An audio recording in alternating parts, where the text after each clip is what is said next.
कल 11 फरवरी को अमृत सिद्धि योग है। ज्योतिष शास्त्र में और तांत्रिक ग्रंथों में अमृत सिद्धि योग का बहुत ही महत्वपूर्ण स्थान है। इन ग्रंथों में इनको बहुत ही शुभ योग माना गया है। जिस समय ग्रह और नक्षत्रों की स्थिति अत्यंत अनुकूल होती है उस समय ये अमृत सिद्धि योग बनता है। इस योग में किए गए दान, पुण्य, ध्यान, धर्म, आराधना, पाठ, माला और उसके साथ साथ आपके शुभ संकल्प अमृत की तरह से सिद्ध हो जाते हैं, ऐसा मानते हैं। ये अमृत सिद्ध योग कल कितने बजे शुरू होगा और कितने बजे समाप्त होगा, इसको भी सुन लीजिए। जितने भी शुभ काम है आप इसमें कर सकते हैं और इसका बहुत अच्छा जो रिजल्ट है वह आता है। और वो समय है सुबह 7:03 पर ये योग प्रारंभ होगा और 10:53 तक ये समाप्त हो जाएगा। बस यही समय अमृत सिद्धि योग का है, पूरा दिन नहीं है। इस बात का ध्यान रखेंगे। और इसमें जो दान करना है, या कोई माला करनी है, पाठ करना है, या आपको जो भी मनोकामना पूर्ति के संकल्प करने हैं, किसी भी अपने कार्य सिद्धि की साधना करनी है, तो वो इसी समय के दौरान की जाती है। और इस समय किया गया वो सारा कार्य अमृत के समान सिद्धि को प्राप्त हो जाता है। तो इसके लिए क्या करना चाहिए और क्या नहीं करना चाहिए वह भी मैं आपको बताने जा रही हूं कि इस दिन अनाज का दान करने से, किसी भी प्रकार का अनाज का दान करें, पितृदोष नष्ट होता है और धन दौलत, रिद्धि सिद्धि समृद्धि में बढ़ोतरी होती है। कोई भी आप अनाज का दान अपनी समर्थता के अनुसार, अपनी श्रद्धा के अनुसार इस दिन कर सकते हैं। ये बहुत शुभ होता है। वो किया हुआ आपका दान आपके पास सिद्धि के रूप में लौटता है। और जिन लोगों के ऊपर बहुत ही कष्ट रहते हैं, मुसीबतें रहती हैं, तकलीफ रहती है, कुछ ना कुछ होता ही रहता है, वह जो लोग हैं वे इस दिन घी और दूध का दान करें। ये दान करने से ये दान आपके जीवन में आपके सब प्रकार की नकारात्मक ऊर्जा को नष्ट करके आपके जीवन में सकारात्मक ऊर्जा को लेके आता है। तो वो ये दान कर सकते हैं। और यदि आप चाहते हैं कि आपके जीवन में समृद्धि बढ़े, आपका स्वास्थ्य भी स्वस्थ रहे और घर परिवार में सब प्रकार की रक्षा सुरक्षा रहे, तो इस दिन आप वस्त्र दान कर सकते हैं। गरीबों को कंबल दान है, उनके कोई भी वस्त्र या दूसरे वस्त्र भी कर सकते हैं। वृद्धशाला में जाकर के सफेद रंग की शर्ट वगैरह जो कपड़ा है, वस्त्र है, वो वृद्ध लोगों को आप दान कर सकते हैं।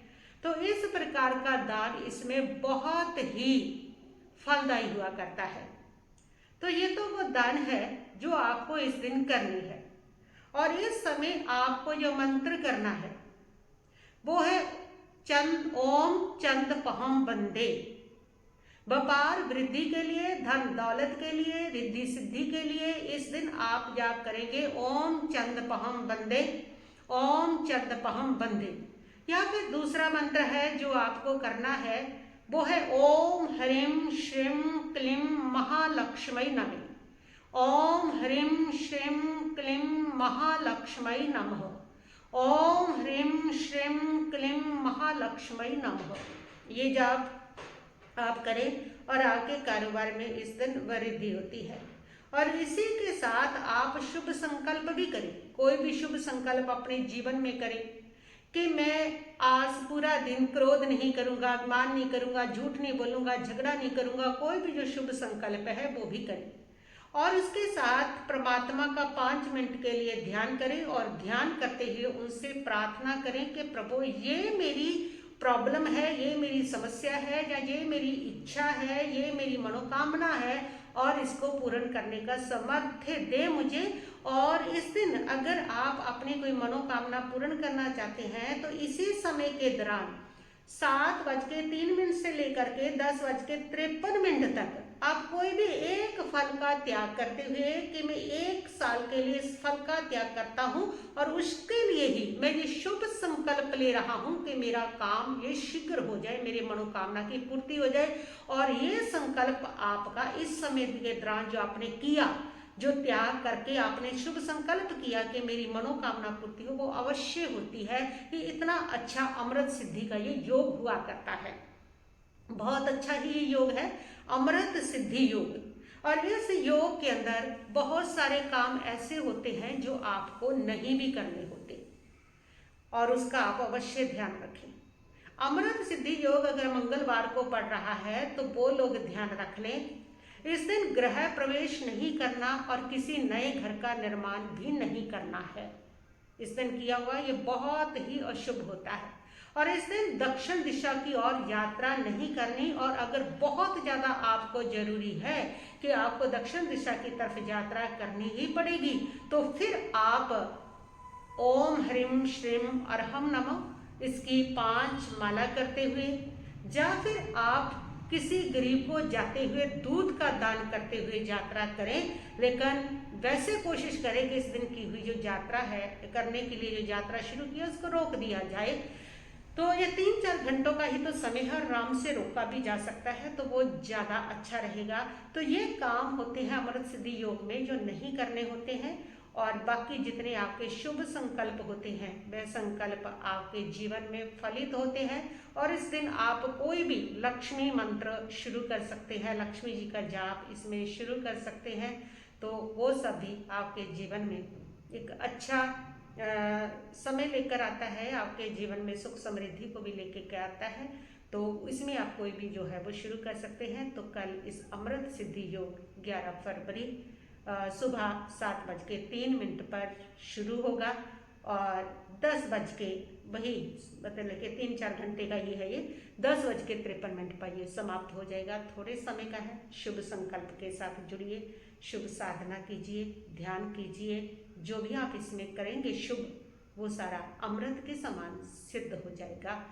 बस इतना ही कहती हुई मैं अपने वक्तव्य को समाप्त करती हूँ और आपको शुभकामनाएं देती हूँ कि आपके जीवन के शुभ संकल्प जो है वे अवश्य अवश्य फलित हो, और आपकी आध्यात्मिक उन्नति भी बढ़े, और आपकी उसके साथ साथ जो जीवन है वो भी उसकी उन्नति भी हो, भौतिक उन्नति की भी आपको ज़रूरत है वो भी बढ़े, लेकिन साथ में आध्यात्मिक उन्नति जरूर होनी चाहिए। अगर आध्यात्मिक उन्नति के साथ भौतिक उन्नति है तो वो भौतिक उन्नति आपको कभी भी नुकसान नहीं पहुंचाती, आपका पतन नहीं करती है।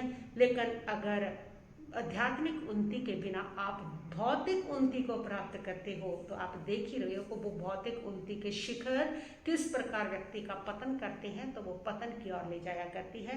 तो इसलिए आध्यात्मिक उन्नति भौतिक उन्नति के साथ साथ चले, तभी ये दोनों का संगम जो है वो आपके जीवन को खुशियों से भर सकता है। बस इतना ही। ओम शांति शांति।